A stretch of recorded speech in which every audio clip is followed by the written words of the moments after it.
And welcome everybody where we're sitting. It's December the 26th, Right. and we're in Maui. I'm Jim Mansky, I'm Jory Mansky. We must be related. only for about 44 years. We've been married for 44 years, and we've been doing nonviolent communication for about 20 years. And actually 22 I was going now. to say, it's 22. more than that, yeah. Yeah, we had our 22nd birthday this year of NBC. That's So when we met Marshall. we're just entering into a little bit of maturity at 22. We're still pretty young and raw, just like most 22-year-olds. As far as I can tell, it's a lifelong journey. Yeah. As who used to say that? I'm not done yet. Yeah. Monty Python, Yeah, right? yeah. I'm not done yet. So today's class is on resilience and grit, and we'll explain what that means and how it relates to nonviolent communication as we go. But I chose that topic because it's the end of the year, and you made it. You were resilient enough to make it to the end of the year, and that takes something. And so let's discover what it was that supported you in making it until the end of the year and almost the end of the month. And by exploring that and getting more clarity about what's working for you, hopefully you'll be able to extend your skill set over the next year and maybe have more fun and have less costly things happening to you. I can do the rest of that if you want to do the self-connection Okay. exercise. Great. Great. I've got one Mandarin group there so far. Okay. Perfect. So for those of you who are here for the first time, I want to extend an especially warm welcome to you. I'm really glad that you're here. And let me just explain very briefly what we do here. It's a nonviolent communication practice group. We call it a practice group because the emphasis is on you and your practice. So we'll set up some opportunities for you to practice NVC today, including some journaling and some self-connection, which we'll practice in just a moment. A chance to then practice in small groups with honesty, which is the speaking part of nonviolent communication, and empathy, which is the listening part of nonviolent communication. So that's the general plan. We go for 2 hours, and we encourage you to take care of yourself. We get so excited about teaching that sometimes we forget to offer a break. So please do monitor your own needs, stretch your body, stand up, turn your camera off if you need to go take a bio break, anything like that. Please trust your own body. Don't trust our timetable. Trust your own needs. And so let's go ahead and get started with a self-connection exercise. This is an opportunity to practice the self-empathy part or the self-compassion part of nonviolent communication.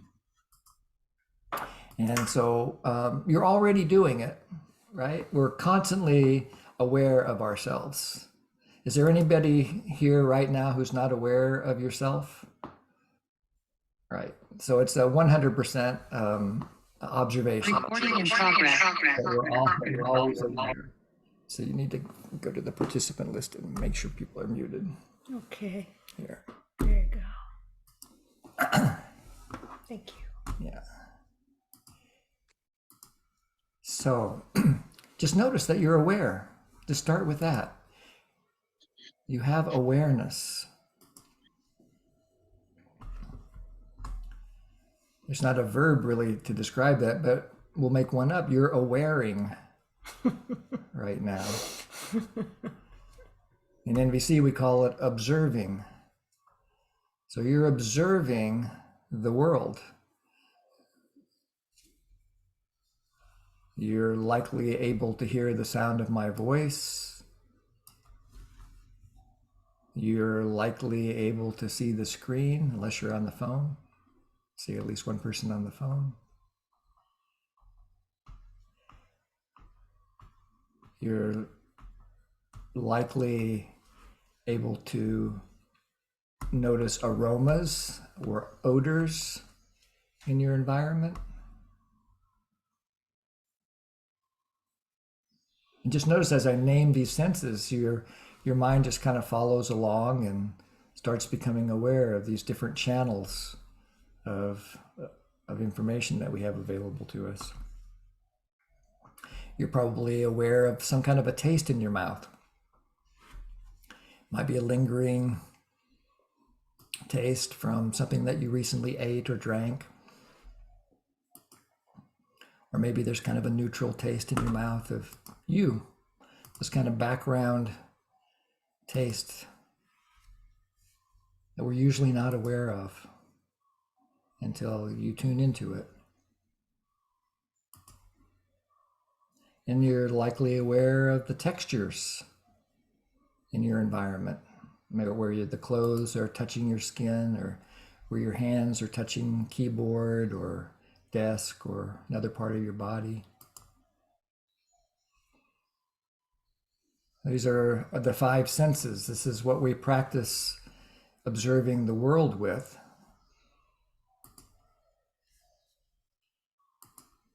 There's one other thing that we can practice observing, and that's our own thoughts. So you're likely aware that you're thinking. Human beings may be unique in the animal kingdom, we're not sure. But we know we can think. Thinking can show up using kind of correlations of all those five senses. But primarily we think in words, kind of a narrative, a description of the world or the experience that we're having of the world.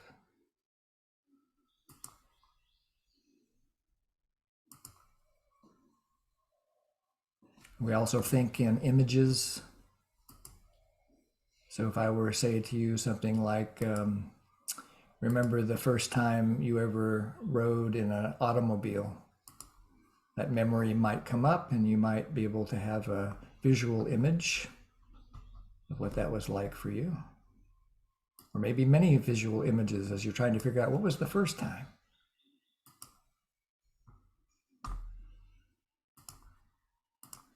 So this is observing, this kind of underlying skill. In order to observe, there's an even deeper skill, presence. You're present right now to something. You're always present to something.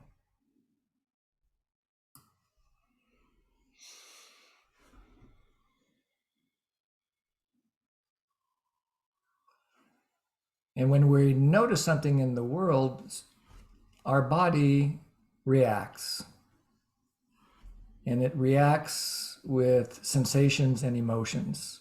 So if you're comfortable, you could close your eyes and just notice what kind of sensations and emotions are happening in your body right now.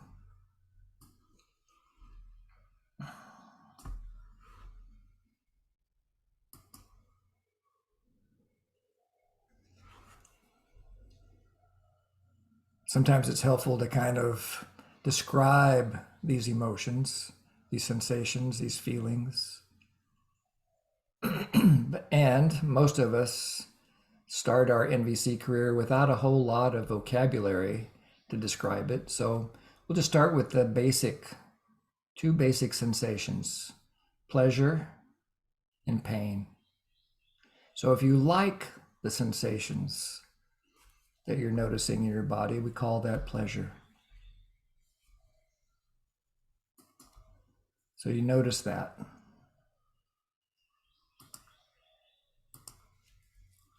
And if you don't like a sensation in your body, like maybe your neck is sore or you got a headache or scratchy throat or something like that, we don't like the sensations, we call that pain.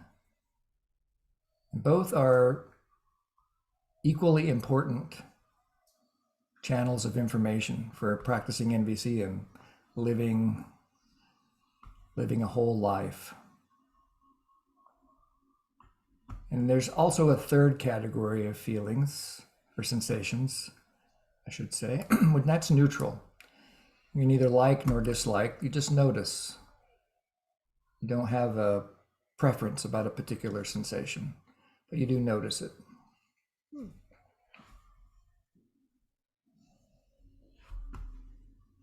And then sometimes we can deepen the experience of sensations by being more vivid in our description.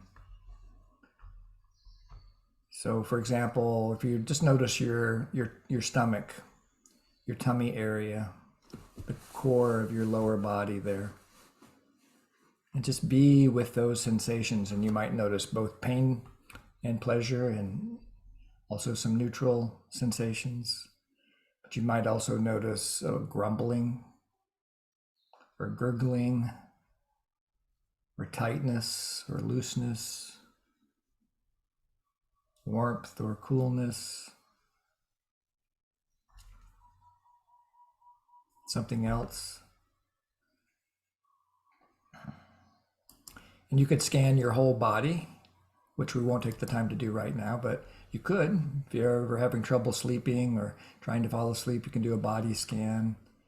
Just notice all the sensations in your body, and it can help you to relax, become more present, and drift off. And sometimes sensations become a little more complex, and we call those emotions. It's like a sensation with a story, is one way to think about emotions. It's like how we're making meaning of the world is with our emotions, and then that motivates us, puts us in motion to respond to the world. So what emotions are you aware of right now? Maybe you're curious, maybe you're bored, maybe you're intrigued, anxious, annoyed, happy. And furthermore, notice that these emotions and sensations are dynamic. Excuse me. In other words, they're constantly changing. Because we live in a complex world with a complex body and a complex neurology. We're able to shift our awareness of many different things from moment to moment, sometimes consciously and sometimes not consciously. But just be with this kaleidoscope, this ever-changing feeling landscape, if you will. And these feelings are information. They're telling you that something is important to you. And each feeling that we have relates to needs or values. So you can get there quickly by just asking yourself, what's important to me right now?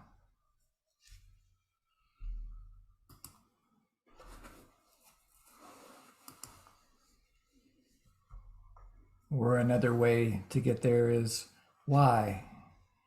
Why am I concerned about? Or why am I scared about?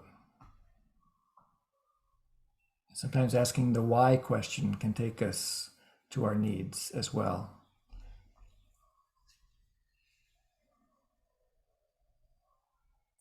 So why are you on this call?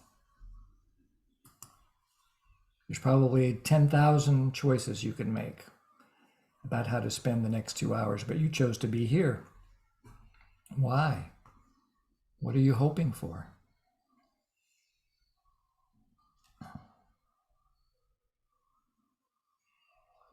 I'll make a few guesses, especially for folks that might be brand new to NVC. Maybe you're here for learning. You want to learn more about nonviolent communication. Or maybe you're here because you value personal growth and you've somehow heard that NVC can support growth.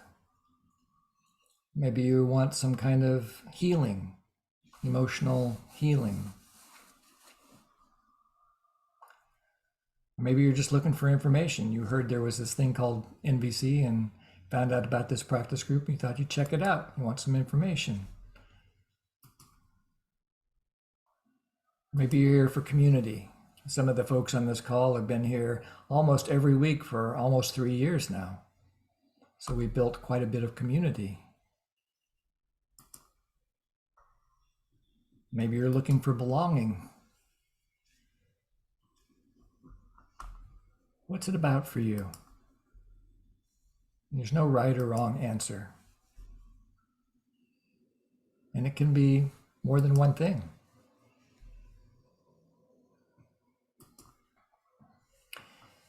And finally, the last question nonviolent communication was designed to answer is, now what? What would make your life more wonderful for the next 2 hours? What could you ask for in the service of the needs that you identified? What might contribute?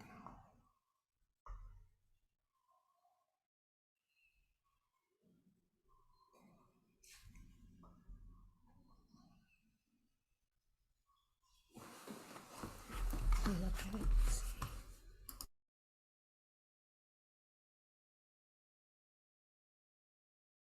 Okay.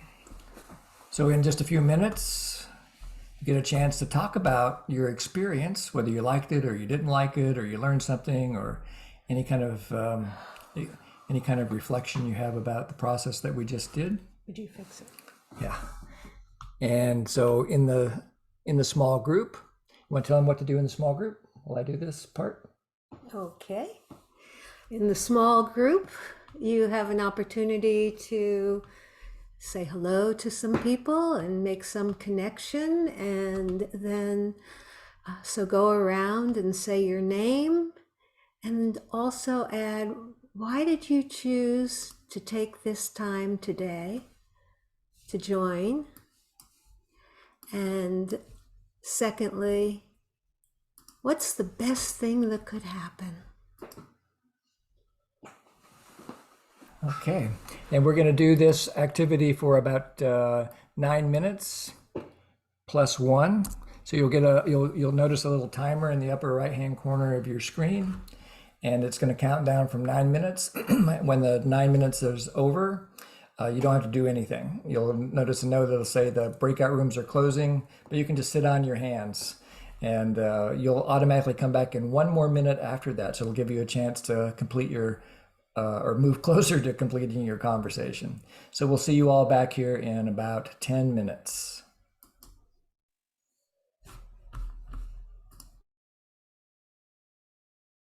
Whee! You're flying back in.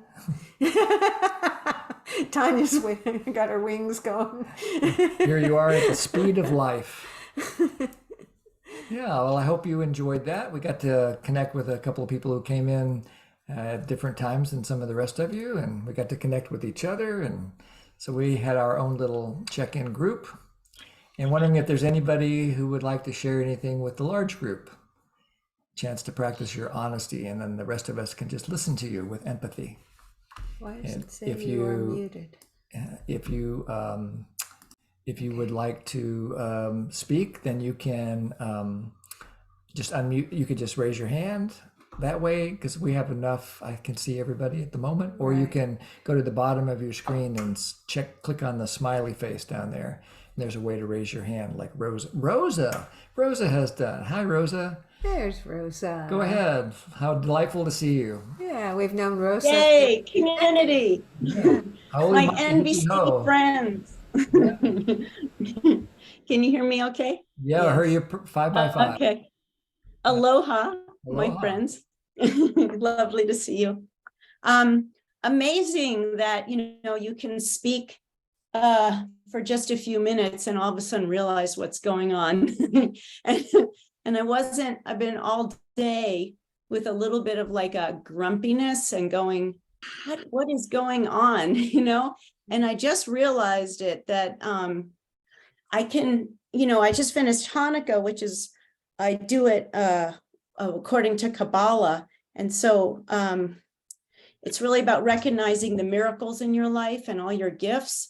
And so here I am recognizing all my gifts and then noticing that I don't have gratitude for it, and then feeling ashamed that I don't have gratitude for all my gifts. And And that's what I just realized. Oh, So you So woke thank up to you. certain things that you really see are valuable. Yeah, I see them, but I'm not feeling in gratitude for them and not like being amazed by them. you're amazed Right. that you're not amazed. Yeah, that's what I was. That's what I was Yes. noticing. And I wonder if you're grateful that you noticed you weren't grateful. Yes, I'm totally grateful. Yeah, so that's the process. You just start walking yourself back from right now. Right. Yeah, Yeah. making it okay to be exactly how you are and who you are, and then knowing that life changes. Yeah. Well, happy Hanukkah. Yeah, yeah, thank you. And your question, what are you present to? It's a really good question. I think I was just present to the concepts or something like that, or the shoulds, and I don't know, something like that. It's interesting. Thank you. That makes a lot of sense, Rosa, because I think what we do, we human beings do, we learn something about like nonviolent communication, which is a really different way of looking at the world, experiencing the world. But we still have all of our old way of being and doing deeply ingrained in our neurology and our body. And so we just take this old domination system and we apply it to NVC. And so we think we should feel grateful, for example, or we think we're bad if we don't feel grateful or empathetic or something like that. So then the process just to notice that that's what we're doing, and then to walk ourselves back to loving ourselves again. It's really about having compassion for the fact that we all got programmed. We all got educated, is the way Marshall would put it. Marshall Rosenberg, the founder of NVC. We all got educated to think in terms of right and wrong, good and bad, appropriate and inappropriate, what we should do and shouldn't do, and so forth.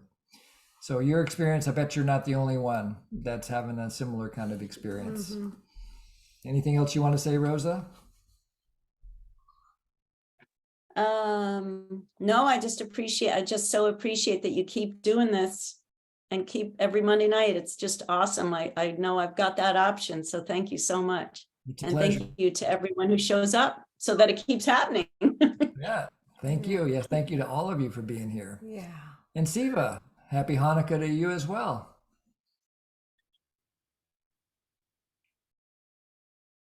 Oh, well, I raised my hand because of what Rosa said, and I really appreciate Jim and Jory and Rosa, your sense of humor. I just love that. And it, for where I am, which is San Mateo, California, the sun has already set, but last night we lit all 8 candles or 9 candles. And this morning I went to a meditation about the light that all of us bring. All of us bring our own light. And, it's very timely because we have passed the shortest day and the longest night of the year. And especially our ancestors, before all of these artificial lights, we were very much more attuned to the universe. We slept when it was dark. There's probably nothing else to do, right? And then we woke with the sun. So our circadian rhythms were naturally supported. Yeah. And it kept us in community because we were like all on the same time schedule. Yeah. And time is very elusive. It's very multidimensional. And that's enough today. And very man-made, yes. Thank you, Siva. Thank you. All right. That seems to clear the board, so we can just check to see if there's anybody else who has anything to say. Sometimes it takes people a while to decide whether they want to share something to the large group. We welcome all voices, especially those who are, oh, there's Mary, especially Mary. Because she raised her hand and we're glad to hear from you. Yeah, go ahead, Mary. Hi, everyone. Hi, Jory and Jim. I'm here today for joy, and I already got joy. And first of all, a friend of mine found me this afternoon, and we haven't seen each other for a long time online. And we had a very nice chat. And she told me every Monday you're online. I said, oh, I miss Jim and Jory for their program. So here I am. And when Jory said, what are you here for and what good things can happen to you?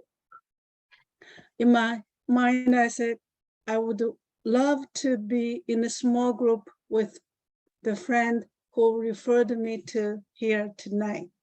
You know what? I was with her. What are the chances of that? That's already a miracle. Yeah, That's really. already a miracle. And Wow. I have two friends here. Actually, I have another friend. I passed the information to another friend, and she was here. She is here too. Oh, nice. But I would love to Nice. connect with this friend because she lives in United States. I live in Canada, and I haven't seen her for a long time. So tonight, I want to thank you. You're welcome. Already given me such a miracle. Oh, wonderful. That's wonderful joy to share. Thank you for Thank sharing. you for sharing that. Thank you. Thanks for speaking up. Yeah. Anybody else? Okay, so let's dive in and practice. The topic today is resilience and grit. And here's a photograph that I took on a trip to China. Remember, there used to be a time before the pandemic, and people used to travel around the world and teach NBC, and that was us. And we were out in this beautiful park in Beijing, and I was so struck by this plant, which seemed to be just growing out of a field of rocks. And so that just in of itself has some sense of resilience to me. Yeah. But if you take the larger view, you see that not only is it a field of rocks, it's a field of rocks and a vertical wall. And yet life so wants to happen that it's created 1,000 blooms on this wall. Yeah. And the wall itself seems to have sprung roots. And Jory's saying, look at that, life really wants to happen. So that's a metaphorical and symbolic experience that we have of resilience. And we live in Haiku, Hawaii, which is on the north shore of Maui. We live in a rainforest. And here, life definitely wants to happen. We are awakened in the morning with a symphony, a bird song. There's 10,000 birds that live in this rainforest, and they greet us every morning with their song. And then the crickets at night, and the frogs, and there's a lot of life happening here. And so what is it that supports our resilience? So here's a little bit of what we'll cover today. If things go according to plan, which you never know. Part of being resilient is responding when things don't go according to plan. And so we'll explore how we can develop skills of resilience. And we'll use the word grit, Grit, as kind of a signal that will answer how we can be resilient in 4 different ways. And we'll explain what each of those 4 ways is. As an acronym. It's an acronym, yeah. GRIT, grit. And it's also a word that describes being resilient. And why would we do such a thing? Well, because it's in alignment with the purpose of nonviolent communication, which is to make life wonderful. Another way of putting it is to create a quality of connection that inspires compassionate giving and receiving. So it's not just about the connection. The connection is the how we get there, in order then to make life more wonderful by compassionate giving and receiving. Those of you who were here last week, we focused on giving, the joy of giving. And so we're extending the theme this week with making life wonderful. And so where and when do we do that? We do it right here and right now. We always start right here in the present with what's actually happening.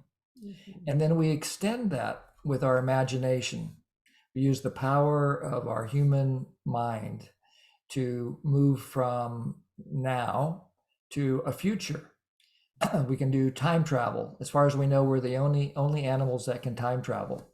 And we time travel in our minds. Yeah, I love this when and where and the here and now, because that's really what is happening. We are always right here. It is always now. And so we're actually embracing the truth of what is. And then we can enhance life. It's really about enhancing life. Absolutely. So let's look at resilience. First, make up your own definition. What does it mean to you? Rather than us telling you what it means or you looking it up in the dictionary, you probably heard this word before. If you were on a game show and they said, okay, what's resilience? See if you can come up with a definition of how you would describe it to somebody who was not familiar with the term. And if it's a new term for you, then just wait for a few minutes and we'll get some definitions.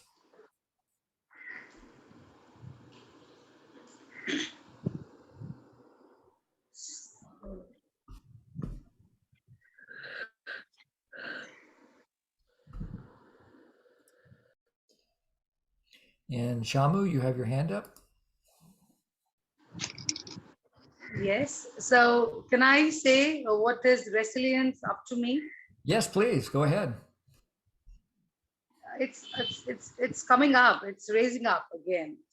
When you fall, you really want to put all your forces up. You're confident, you're courage, you're brave, and you come up in life again. Yes, I can still do better than this. Yeah. So the failure of success, every stepping stone, what we look into success. So I think resilience is equal to success. Yes, I like your definition. And someone put into the chat to bounce back, the ability to keep going in the face of obstacles, having flexibility. Go ahead, Mary.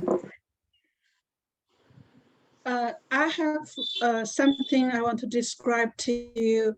In China, we say, you imagine something with a small head, a big tummy. It's a toy. And if you punch that toy, it fall down, but it bounce back. And we call it, Chinese, we say it's 不倒翁, it never fall down, because it doesn't matter how many times you punch it, it may fall down, but it bounce back immediately. Yeah. For me, as me experienced abusive marriage, I used that as a figure to help me. I will never be knocked down, and I will get stronger. And then I made it. You did, yes, you made it. You bounced back from an abusive marriage, and here you are now experiencing joy. Yeah. That's resilience. That's resilience. And I never want to let somebody to use his power or words to put me down. So I feel that's resilience. You found your power. Mhm. You bounced back. You Yeah. found your power. Yeah. Yeah. I could be down for a short time, Yeah. but I can bounce back, right? Sure. Yes. In fact, I think that's probably a common experience for all of us, that we all get knocked down, maybe even more than once a day. I certainly had that experience today. I'm looking at Jory, but she didn't knock me down.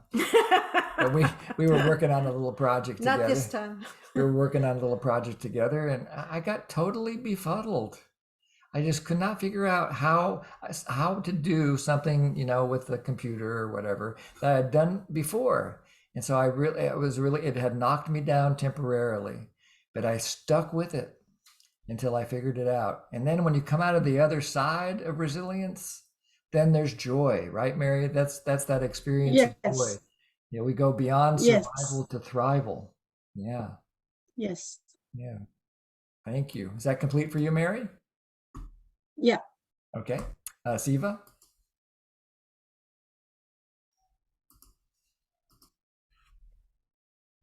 So I think my sort of misreading of the word fits with the conversation you've been having, and that is, I see re as again, and the re what?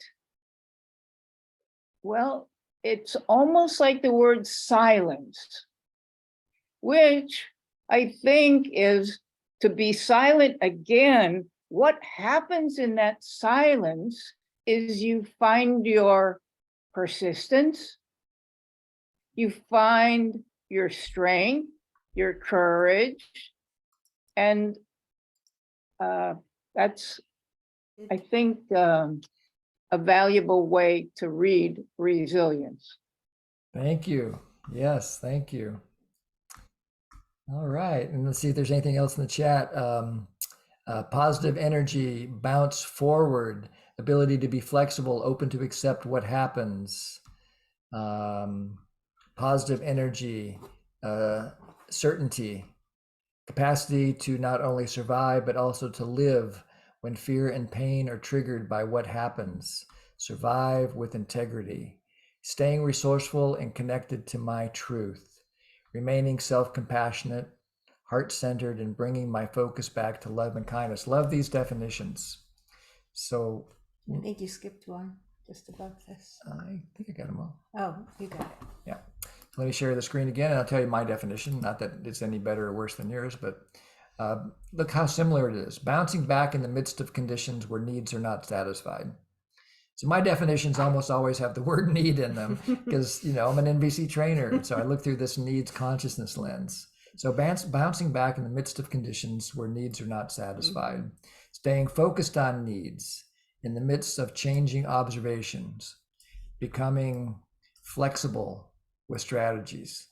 I'm really loving how so many of the same words got used by many of us as we describe what resilience is. And one image that I heard someone maybe doing a TED talk or something like that, talking about resilience, and they had a rubber ball in their hand, and they squeezed the rubber ball. And you can imagine what it would be like if you empathize with that rubber ball. You're just getting squeezed and constricted and tight. And then he opened his hand and the ball just bounced back to its regular shape. And so this actually relates to grit. So now think about the word grit. If that's a word that's familiar to you, do the same thing. Come up with your own definition for grit. And when you're ready, you can put it into the chat or raise your hand, and we'll talk about it in a minute. I need a little air.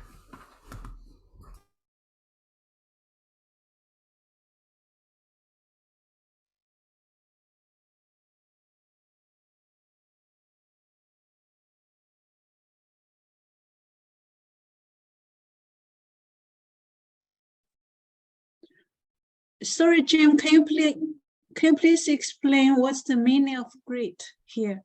Yeah, if you don't know what it is, that's okay. I'll explain it in just a second, because it might be a new, it's not a common English word, Right. but it really fits with this topic of resilience. And so we're actually asking people what it means to them, and you'll hear that as well in a moment. Yeah, so we're starting to get some definitions now for grit. Okay. Substance, persistence, focus, not giving up. Now this is really pointing to the idea of grit, inner strength, quality of spring. Yeah, that's right. The quality of the season of spring. It's also the spring back. Yeah, and bouncing back. Right, Yeah. yeah. Grit in sandpaper is the element that cuts the wood. Huh. Yeah, and sandpaper by its nature, you Huh. know, you can keep rubbing it, and the grit lasts, not forever, but it lasts for a while. In fact, grit is you probably know what gravel is. Gravel, that, you know, the small stones that you use to make driveways or roads, and the other word for gravel is grit, because it just lasts. You can run over it, and it just has that tenacity Mhm. that Rob points to, determination not to be bent Mhm. out of shape, support, a lot of stuff. It wears well. Mhm. Courage and resolve, strength of character, Mhm. holding onto my needs lightly. Mhm. Yeah. And Perseverance is the word that comes up for me. the courage and strength that takes you to that resilient state. So here comes our definition: the capacity to sustain effort in the midst of unsatisfied needs. So earlier this afternoon, when there was this moment when I couldn't figure out the how-to of a process that I know I did last year, because we were working on our taxes. And so I knew I had to download this stuff from one site and port it over from my computer to Jory's computer, and there were these steps, and I couldn't figure it out. It was like I tried this, it didn't work. I tried that, it didn't work. So it was like feeling of, I noticed this frustration coming up in me, and I could really feel the energy going to my legs. I wanted to go outside and run away. I wanted to quit, but then I got connected to the need. What is it that I'm doing this for? Well, it's actually to support Jory so she could finish our taxes, so that then we can have the peace of mind of being able to know that we've fulfilled our obligations, or our We whatever. did our taxes. We did our taxes. You know, we finished with something. And so once I got connected to the need, then somehow I found the energy to go back and try yet again, and then I finally did get it. Mhm. And then there's a few things here: courage and strength, repeated effort, true grit, staying to what is real for me, sharing a new word to thrive, going from survive to flourish. For thrive. Mm-hmm. Yeah. Okay, cool. So let's talk about grit a little bit more and practice. So first, name a situation that you're involved with that has challenged or puzzled you in some way. Now, you can be talking about something in the past, and kind of revisiting it, or you can talk about a current situation that you're involved with that's challenging you or puzzling you in some way. And so another way of looking at this is it's something that's not easy, Mhm. something that's requiring energy. So be quiet while you write down an observation for a time when a situation where you're involved with something that has challenged or puzzled you in some way. You don't have to share this. You're welcome to if you want to, but this is private, just for you to practice with your own situation. And I would encourage you to pick something that's not too hard, but also something that's not too easy. Yeah, something that's challenging that you would prefer not to do, um, but it's there. Something you're confronting.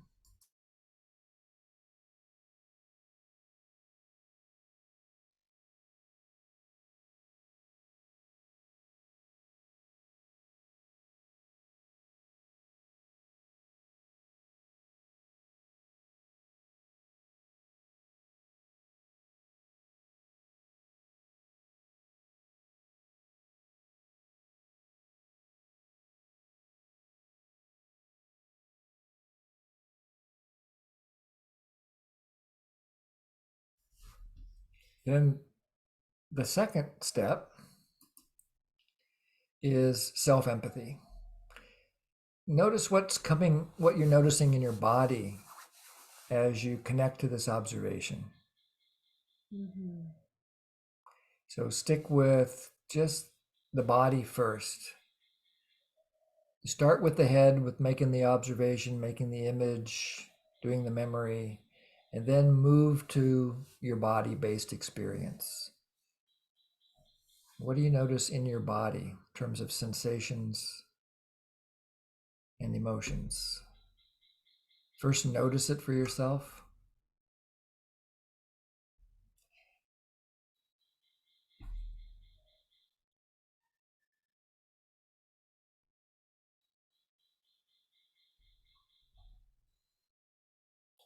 And then just give yourself permission to experience that there is this challenge. Notice it in your body and see if you can move to just that allowance.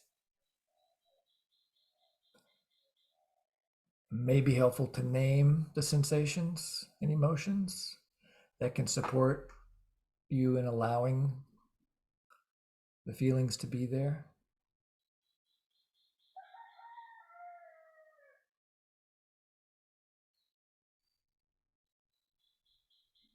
If you start resisting the feelings, you notice that and name it. Allow that to happen. There's no way to make a mistake with this process of self-empathy. It's dynamic and changing. Just kind of keep this is recycling in action. Notice, name, and allow. Notice, name, and allow. Another way that can help you to allow your experience to unfold is to connect meaning to the feelings. In other words, connect the feelings to the needs. What's important to you? You have those feelings for a good reason. Just to allow that to be.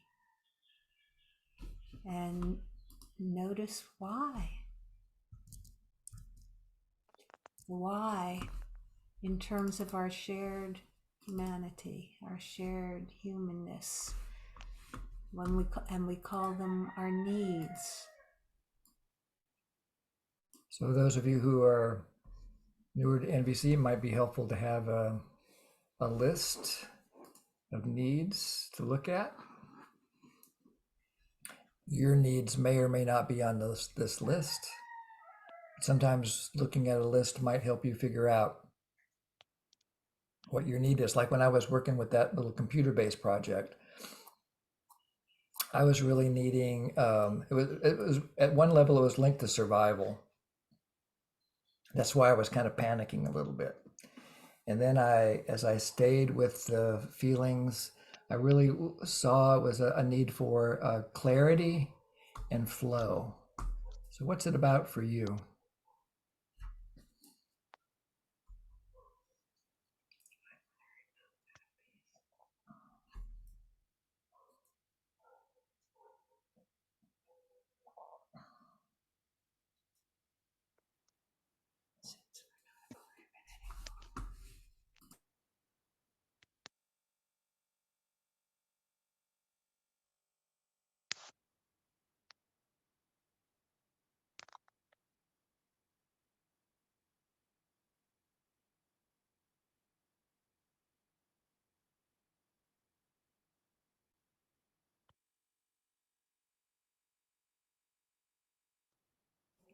When you find the need,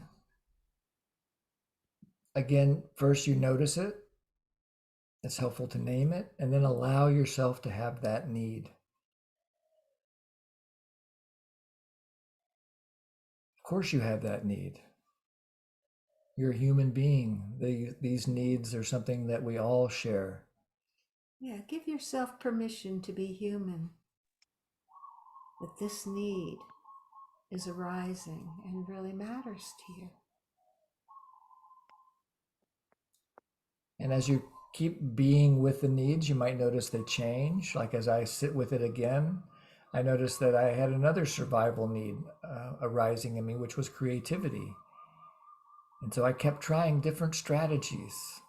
I kept tapping into different flexible strategies, as other people were noting earlier, until finally something clicked. And then I was able to move into a sense of freedom and completion with that little project.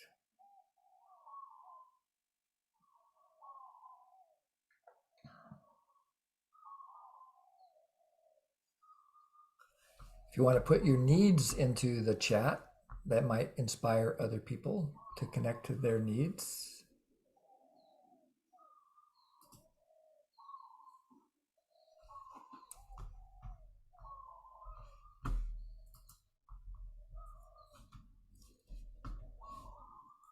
Then the last part of the practice is just to notice, and now you're connected to the needs. Is there a next step that starts arising for you in relationship to this challenging situation, this puzzle?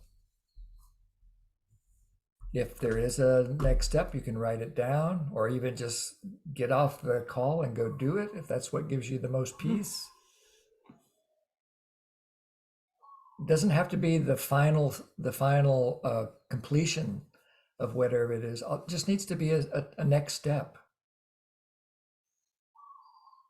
Yeah, just to move yourself out of any kind of sense that you're trapped there. There is a step, at least one. Even if it's to get a good night's sleep or go take a bath or a shower or a walk or get some exercise or eat a meal or Self-care. a nap, Yeah. something. It may not be even dealing directly with what you're dealing with, but you're taking care of yourself and creating the capacity to open up to other possibilities. Really enjoying the needs that people are writing on the chat. It's fun for me to see these needs arise and then to just take them in and to see how we're connected. I have all these same needs.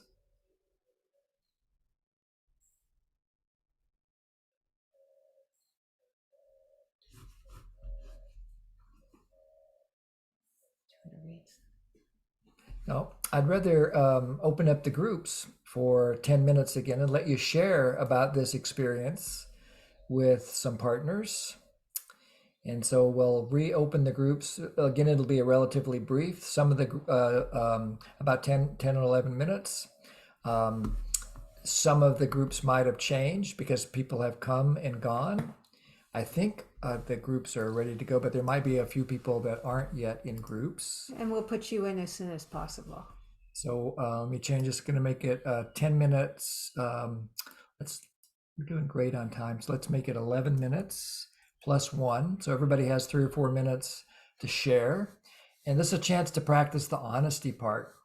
You get to share only what you want to share about you maybe just want to talk about your needs, or maybe you just want to talk about your next steps, or you don't have to tell the whole story unless you want to. You're totally at choice, including not saying anything if you want to just pass. And sometimes it's helpful for someone to be a timer to make sure everybody gets the opportunity to speak. So you can propose that in your group if you think that would be helpful. Everybody That have would be about 3 minutes each, 3 or 4, yeah. 3 or 4 minutes each. So the timer this time will count down from 11, and then there'll be 1 more minute at the end. And so again, we may be adjusting groups for the first minute or two. I hope you enjoy this opportunity to share your practice with others. And there's no need for you to press anything to come back. It will happen automatically a minute after we close.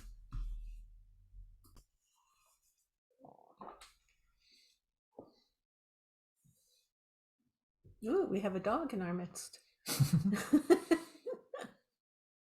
Way to go.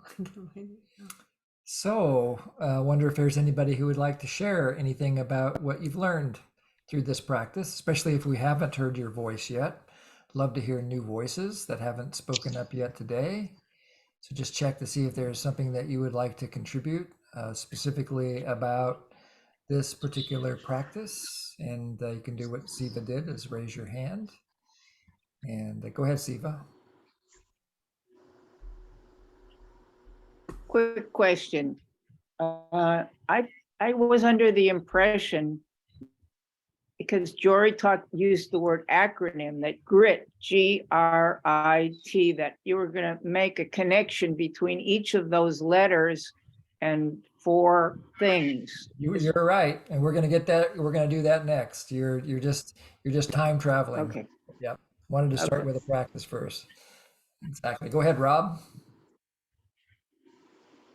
Yeah, I realized, and you know what, on a need that we need situations with my daughter, and you know, I guess supporting her is emotionally and with her setting up a new office, and yeah, it's you know, and it's a need for balance, and you know, a need for more awareness, and that I know when something happens that I get stimulated by her, like you were saying, her eyes hurt, and I kind of feel like a little shock there to, you know, try to nurture myself and not try to interact or problem solve when I don't feel balanced myself. So yeah, so that's what I'm see as my best way to meet her and my needs. Yeah. So you're kind of still in the middle with that one, and Mhm. got some sense of energy about a possible next step. Yeah, yeah. Thank you. And Susan. Hi. Hi. Um, for me, the situation is this, the grind of in the United States right now, the pace of work and the someone I'm working with, the whole department is falling apart, and there's this franticness and panic, and 3 times I told her that I was going to rest for the next 6 days and take the time off. And I'm just loving that I'm following through with that. And also noticing I haven't gotten paid for 2 months of work, kind of all these changes and so forth, and celebrating that I'm not panicking, that just kind of releasing it, because if I panic, then I won't be resting. Right. So that kind of fullness of those needs. So so it just feels beautiful. It's nice to be able to say it out loud. Thank you. Yes, I'm Sweet. inspired hearing that you're just taking the time to take care of yourself, to recharge your batteries. Yeah, those insights that happen that really make a big difference. Thank you for sharing that. Yeah, And then thank you. Lynn? Hi. The situation that I'm dealing with. Hello? Okay? Yeah, go ahead. The situation that I'm dealing with. I live in pretty much a small apartment building. And there's a number of recreation activities, and I go to some of them. And there's a group of women whom I would like to be friendly with. And they are really like a clan. And they don't include me at all. They're very nice and polite when I'm there and with them in the activities. And what I had as a self-empathy was holding my cry. The need that I had was for empathy, self-empathy, and I felt acceptance and affection were what I needed. And for what came out of this, I made a list yesterday of what strategies I could use to deal with the inner hurt that I had about it, which is holding my breath. And the group that I was in talked about music, and I remember being very, very happy with that. Really no separation between my mind and my body in that. So I'm going to find the list and add to it auto harp. I'm going to take out my auto harp tonight. Nice. Oh, wonderful. Very inspiring. Thanks, Lynn. And Kay is celebrating that too, our another musician here. So here comes the grit. And you can check to see which of these things you did so far to support yourself in, and I'll explain what each of these concepts means as we go here, and you'll get a little bit more practice as we go. But the G stands for growth. All of us experience these setbacks. It's just part of being human. Things don't always go the way that we want. I don't know if any of you ever watched the TV show Downton Abbey, but there's this the matron aunt or the mother of one of the characters says something like, life is a series of challenges. Just when you solve one, there's another one that comes. And that's certainly been my experience. You know, we don't really do much coasting because there's always going to be something else. And so how do we take what happens to us and turn it into something useful? Well, we use it to grow from. In the way that what so many of you have expressed so far today are ways that you can transform what happens to you in terms of setbacks and traumas and so forth, and turn it into growth, into building new choices. And so there's a guy named Dan Gilbert. Some of you may have heard from him. He's a neuroscientist and written a few books about resilience and so forth. And he talks about this idea of a happiness baseline that we all have. It seems to be related to personality, but we all have kind of a baseline of where we live our lives, and then something happens. You know, we run into some kind of a puzzle or a challenge, and our happiness takes a hit for the moment. But over time, even after a painful trauma, we tend to move back, says within 3 months, based on his research, we'll come back to our happiness baseline. So what do we do during those 3 months is our body is healing and beginning to integrate the experience that we've had. And maybe we're getting empathy from friends, and we're doing journaling, and we're doing we're taking 6 days off or whatever it is, so that we can start to rebuild our resources. It even happens if something wonderful, you know, like you think that people who win the lottery would be happy for the rest of their life, but they're not. They tend to go back to their baseline, or even in fact, in many cases with lottery winners, their baseline tends to go down a little bit from what it was before, which is kind of a paradoxical thing that happens. But we human beings have this opportunity to learn from our mistakes, and we did a class a few weeks ago on beneficial regret, which is learning from mistakes. And then the other skill that we've been working with is mourning. We don't get a lot of training in mourning in our pre-NVC life. I don't remember ever taking a class in mourning in high school or college or anything like that. Yeah, it's such an important part of being human, to allow ourselves to feel what we feel and to make the space to navigate the shifts when loss happens. Yeah. So the skill, go ahead, Joya. Let's hear what you have to say. Hi, Jim, I have a question. Is this happiness baseline something where a child is coming from a traumatic childhood, her happiness baseline may be really low, the threshold to experiencing happiness is very less, and then is it something that we can grow into, like we practice oscillation with you and other stuff?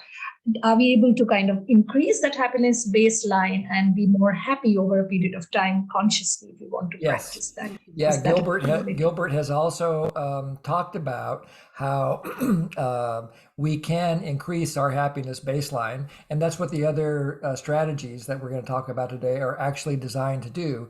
Is we can gradually and sometimes suddenly shift our baseline into another level. And so there's this idea in neuroscience called plasticity. So Yeah. plasticity means that our nervous system is not fixed. And no matter how old we are, even at 67, I could still learn to speak Bengali if I really put my energy into it. It would be hard, but my brain can take it, you know, if I really, at least I could learn one word of Bengali, right? And the same with skills for increasing our happiness or our well-being. Yeah. So it is, I do believe it is flexible, and the research shows it. Tanya? That's been my experience. So Joya, I am an example of one of exactly that. I learned for many years, just experimentation on myself with no leadership. And then suddenly at the age of 60, I found that Marshall Rosenberg had written a manual for what I had been discovering.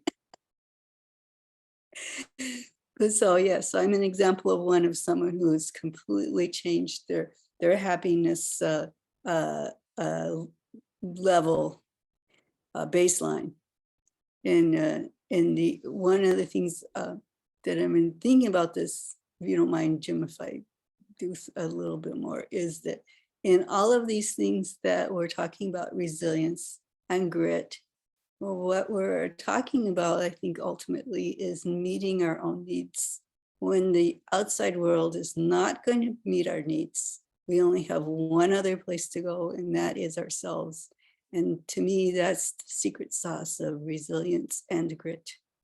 Absolutely. Self-responsibility is the secret sauce for grit. I like it. Thank you, Tanya. Thank you. And so let's talk the next about the R, which is renewable resources. So renewable resources refers to life-affirming emotions. So when our needs are satisfied, it's natural to feel pleasure. So when you've been hungry and you have the opportunity to fill up your belly, sorry, honey, I know you're hungry, so I shouldn't have mentioned that one. I had a piece of chocolate. I'm okay. And but when you that these feelings, when our needs are satisfied, we naturally feel pleasure. And so there have been lots and lots of studies. I think there are two key places that have been studying these kinds of renewable resources. One is the work of Barbara Fredrickson at the University of North Carolina at Chapel Hill, and the other is Martin Seligman at the University of Pennsylvania. But there's lots and lots of studies now that that can show the power of positive emotions or life-affirming emotions. And this, the more that we utilize and discover these resources, the more we can increase our happiness in the moment and begin to stretch into increasing our baseline. Yeah, we're not talking about being manic. We're talking about balancing, finding that balance there. So Jory, we read this book by Barbara called Positivity about, it's been 8 years now, something like that. And she talked about these 10 emotions, and Jory came up with a way of being able to remember these 10 emotions with 3 key words: aha, jig, and lips. And so let's look at them. We won't have time to to play with all of them today, but we're going to invite you to choose one. So awe is the first A. Hope. Well, I'm going to just quickly. Aha is awe, hope, amusement. Right. Jig is joy, inspiration, gratitude. And lips is love, interest, pride, pride of accomplishment, and serenity. And so pick one of those feelings, the one that you're most curious about, perhaps something that you have easy access to now, or perhaps it's a feeling that you want to have more access to. And just the first step would be to just pick one, and then again, define it in your own words.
If you want to put the word that you chose and its definition into the chat, feel free.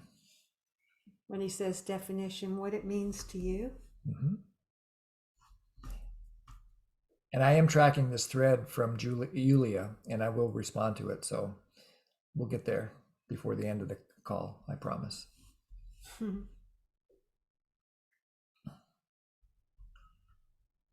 then Serenity for me means 0 step. Mhm. Hope, optimism about the future, awe, wonder, beauty, presence. Yeah, so we're starting to get there, right? Each of these feelings, these life-affirming emotions, is related to a need. It's for example, when my need for transcendence is met, I have an experience of serenity.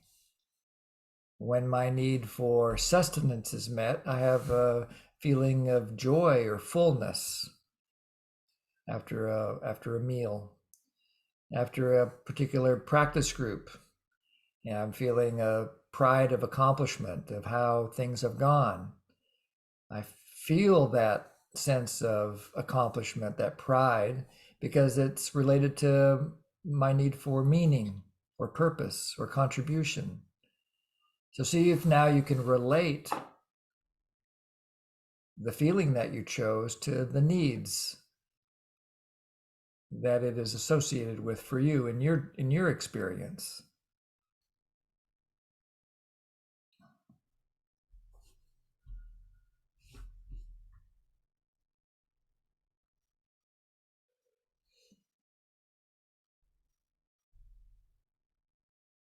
And when you find needs,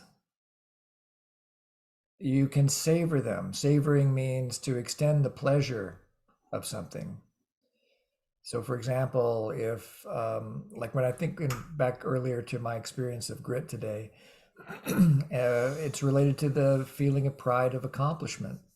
So now that I do a little time travel and think back to that moment when I figured it out and I completed it, and I was able to send the information to Jory and sit down with her and finish the project, I can bring that back to mind, and I can savor that feeling of pride of accomplishment and how it led to a sense of connection. While we were working, Jory said something like, "I love it when we do this kind of stuff together." So now it's meeting a need for cooperation and community and connection. So that creates these self-fulfilling and virtuous cycles.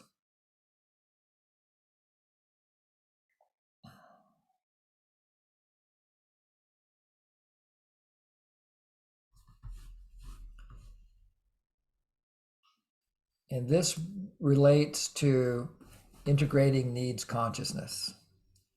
So you'll see that everything we've done today, I keep bringing it back. We keep bringing it back to needs, because needs is this fundamental consciousness that we begin to live from with nonviolent communication. And we already know, based on research, and you'll get a copy of this slideshow, by the way, on our website when I get around to publishing it. And you can read this research for yourself about how the practices that we've been doing today, naming feelings, naming needs, it has a direct result, a therapeutic effect in the brain that's measurable.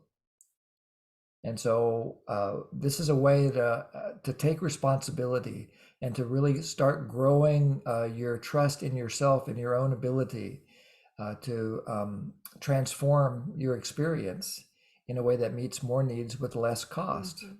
Doesn't mean you're always going to be happy or always going to be anything, but it means that you have more skill and capacity And resilience. to keep going through. So anything that you can do to integrate needs consciousness will help you with your resilience. And so one of the big challenges that we've heard from participants over the last 28 years is that they don't have a needs vocabulary. And so we encourage you to take that needs chart or any needs chart that you can get on our website, print it out and stick it on your refrigerator. Stick it next, put it on your bathroom mirror, or someplace where you'll see it often, maybe on your desk at work or something, so that you have this constant anchor to beginning to think about needs rather than what our habit is, which is to think about who's wrong or who's right or who deserves to be punished and who deserves to be rewarded. All the things that we typically do. If we have an anchor like a needs list, then we'll begin to think in a different way. And those aren't the only words that point to needs. They are just a sense of what a need is. So you don't have to be attached to using exact words, especially if you speak in a different language. But there are needs lists that have, 3, 4, 5 times as many words on it. We just simplified it into a wheel to support the consciousness. Yeah. So that's integrating needs conscious. Oh, another thing that we used to do when we were brand new with NVC is I got some business card stock at the office supply store, and I just wrote needs words on business cards, and I made them, they're 3 by 5 or whatever the size of a business card is, 2 by 1 or whatever it is, and I would sprinkle them all over the house. And then, so I put them in my sock drawer.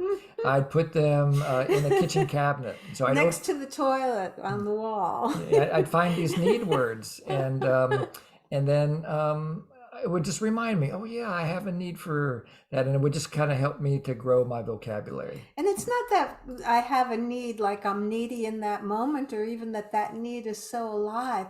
It's like finding your own humanity. It's part of who we are as beings. So it's becoming familiar with those different elements of our being. And then finally, the T is take a next step. This is the request piece of nonviolent communication. This is the thing that I think makes NVC unique from so many other communication models that I studied before we discovered NVC. And that is that it has this from now on energy to it. We don't just stay stuck in the pain of unmet needs. We use that as a platform to give ourselves empathy or receive empathy from others or give empathy to others. And then standing on that platform, we come up with, now what? What are we going to do to address this needs? How can we give to ourselves compassionately? How can we give to somebody else compassionately? Because as we discovered last week, when we give a gift from the heart, we receive something from that. So giving a gift can also be a way to take a next step. And so we're coming into the time of the year when we often think about goals or resolutions for next year. And there's something very powerful about that. Some people don't like doing it. If you don't like doing it, don't do it. But if you like the idea of setting goals, it can be very helpful, especially if you follow NVC's guidelines about creating goals, making sure that they're stated in the positive, that there's something that you can start doing right now about it, and so forth. So then when you're making progress towards a goal, then you can experience that pride of accomplishment. And each step along the way towards meeting the goal can be a chance to begin to build these resources. And it's a way of using the dopamine system in your brain to continue to motivate you.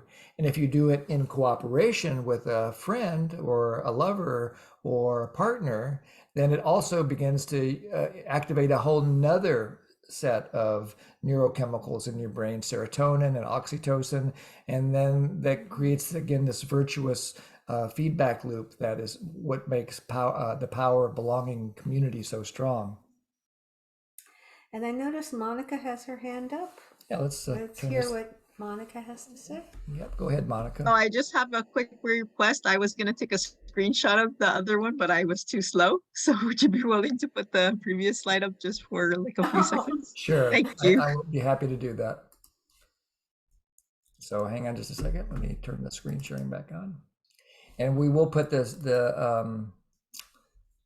and as somebody said also, Is in that the- what you wanted? Yeah. That one? Yes, thank you. yeah, Perfect. and somebody said that they tried this link and it didn't work. So I'll have to see if I can find another link and I'll try to correct it. But if you just putting feelings into words produces therapeutic effects in the brain, if you put that into Google, you'll find lots of studies to support that idea. So there's one more slide here. So as a next step for you, remembering back to the to what you started with as your puzzle, you're in the midst of that now. So finish this sentence for yourself. In the midst of trying to solve this puzzle with downloading transactions today for Right, me, in the midst of blank. I rely on my strengths of. Whatever that is for you.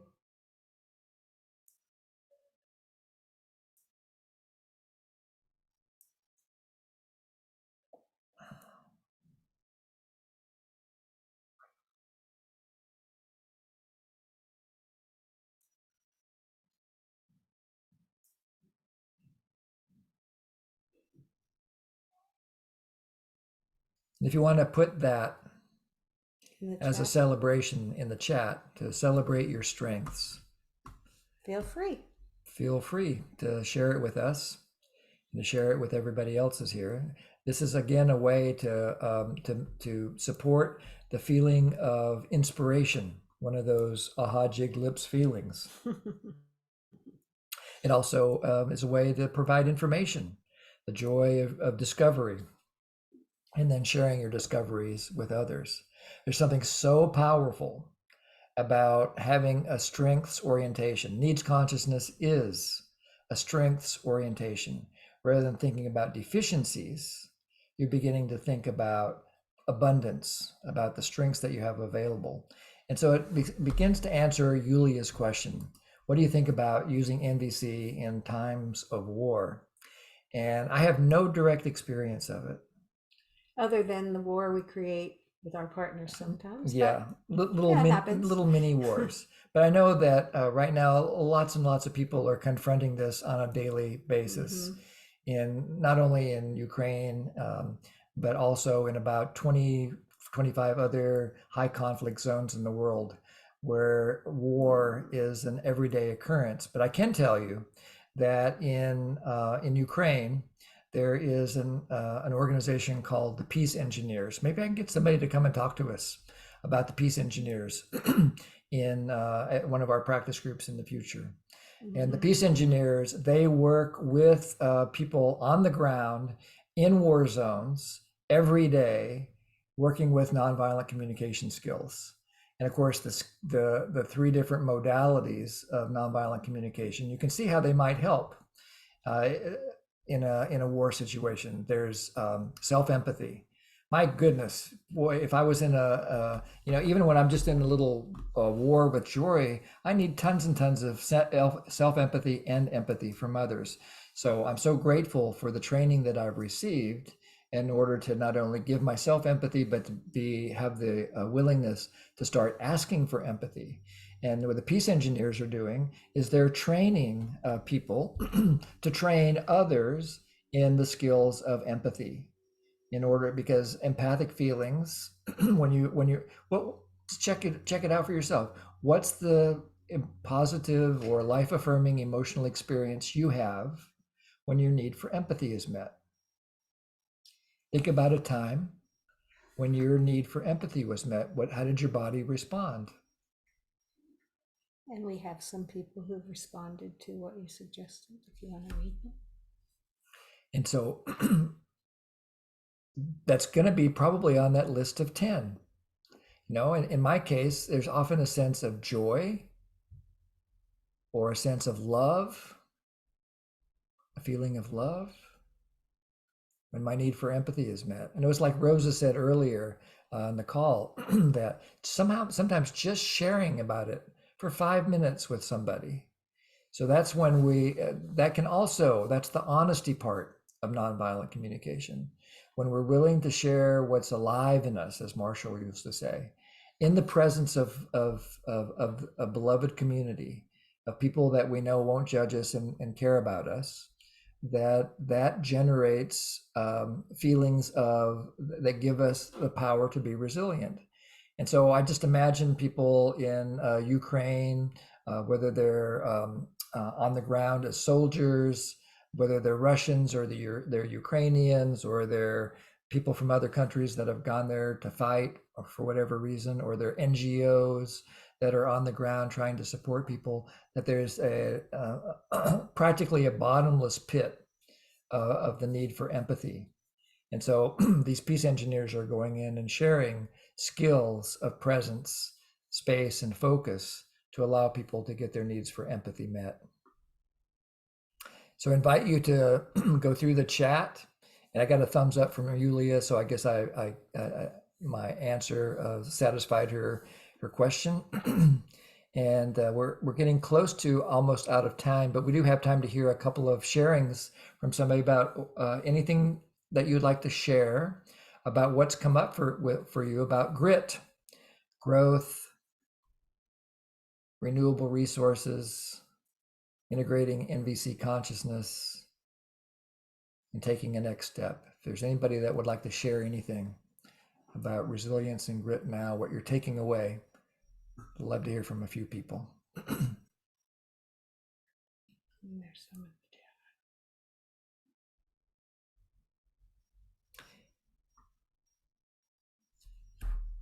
Yeah, go ahead, Jennifer. Love to hear your voice.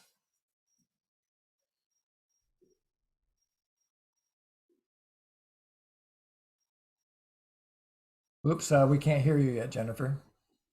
You're still muted, Jennifer. There you go. That's better. I've got some problems. I think I may be going away with more problems than I've arrived with. I thought I'd got fairly good resilience and grit, but I am also very aware that over time in my life, with all its challenges, I'm experiencing the opposite of that.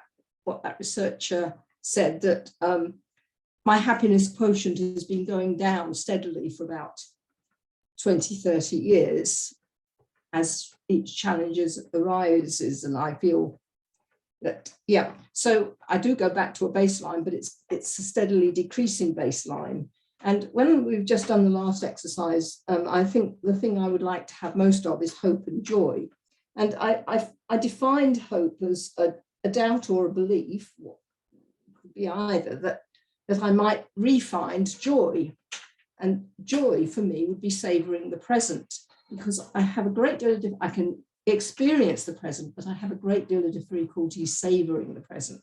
Mm-hmm. And I can't savor the present because I'm sure I was punished for it in the past. And I can't get out of that. I can't, I'm stuck. You're kind of stuck in a pattern of being scared that you're going to be punished for your presence. Yes. Yeah. And I can link both of these two things with needs, but I can link hope with needs, and I can link joy with needs, but somehow I can't link those to myself. Yeah. That sounds balmy. So you're in the middle of finding your own power to generate joy and hope. Is that right? That would be right. So where do I find it? Yeah. I want to move us into a different strategy, perhaps, that might be helpful. It's something both Jim and I have used and we've suggested to other people, is to have a gratitude journal, to write down 3 things every day that you're grateful for, and then to connect that to whatever you have done to support that being in your life. You know, sometimes it's just what you did was you woke up this morning. It doesn't have to be a really big thing, but just to be able to connect to a more balanced view of the world. How does that land for you, Jennifer? Well, it sort of doesn't, almost doesn't land, because we've had this conversation before. And in fact, Jim, I thought, had solved it for me. He said, you can just be grateful. I think I picked my fingernails.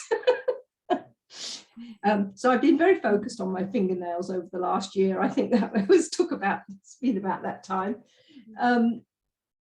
The gratitude doesn't seem to produce. I can do gratitude, but it was like whoever spoke right early on after I'd come in. I can have gratitude, but it doesn't impact on my heart. I can be grateful for my fingernails or my house or a cup of coffee, but it doesn't land. Yeah, I get it. I get that you're really longing for the experience of gratitude to have more of a transformational effect.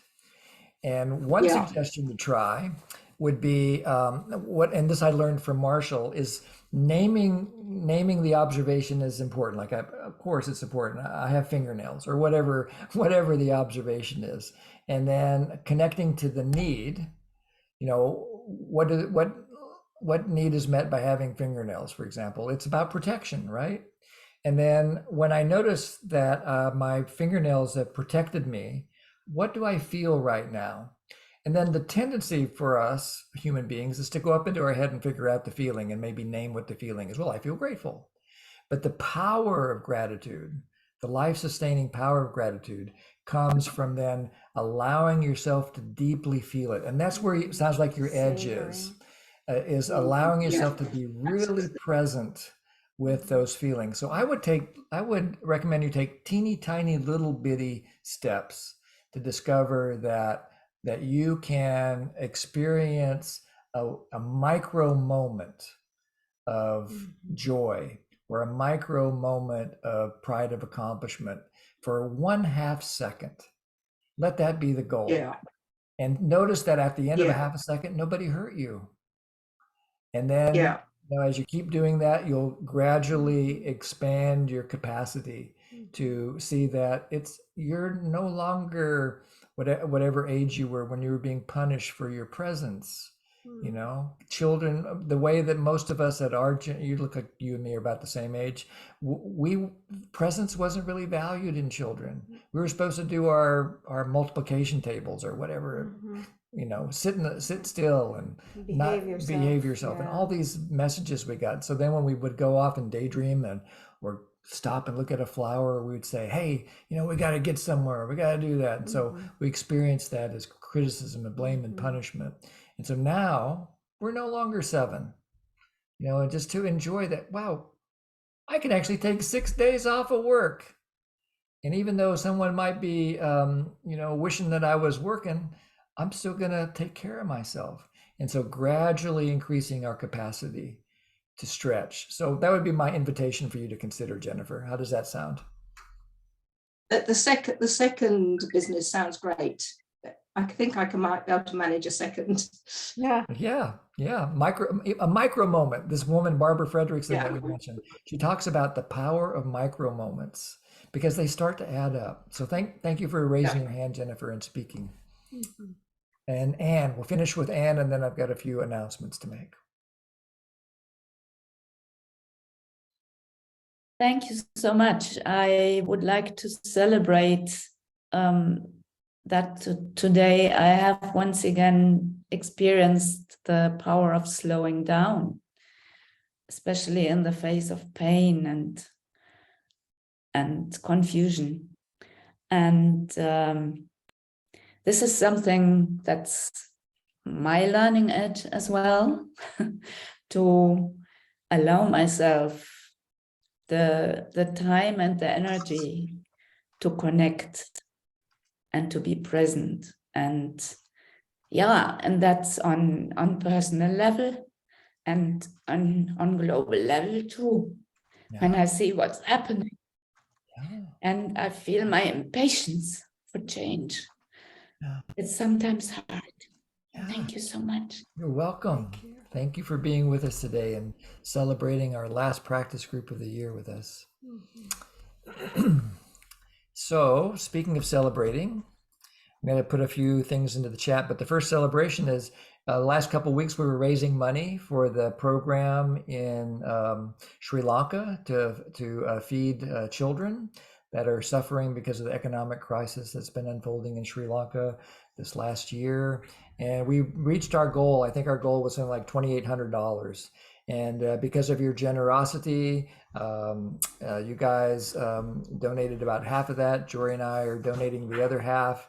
And so we're now just arranging to transfer the funds in the least expensive way to Ramanusha in Sri Lanka. So thank you so much.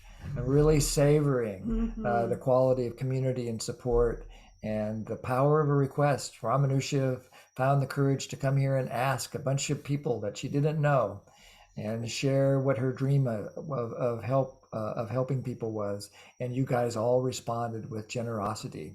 And if you want to continue to respond with generosity, you can keep sending money. I'll give you the link in just a moment. The link in. And I will in just a minute. But first, this link.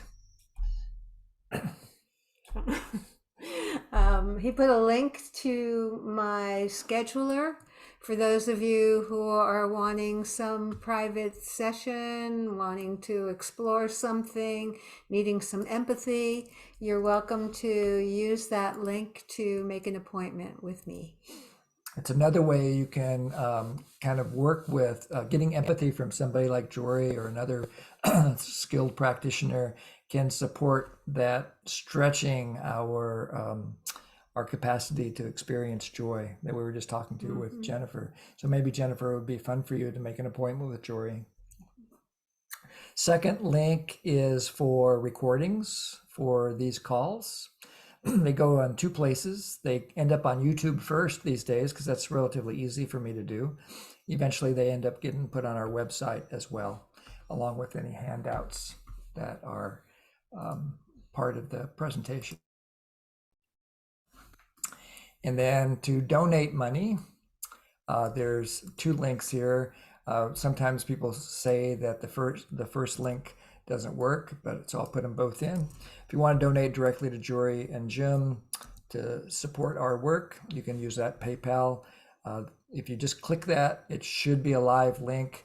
If it doesn't work, then this is the long, complicated version that takes you to the exact same place where you can donate money to us, and we will pay it forward to a project like Ramanusha's or a project like Amina's. Amina visited us earlier this year to talk about her project in the Philippines.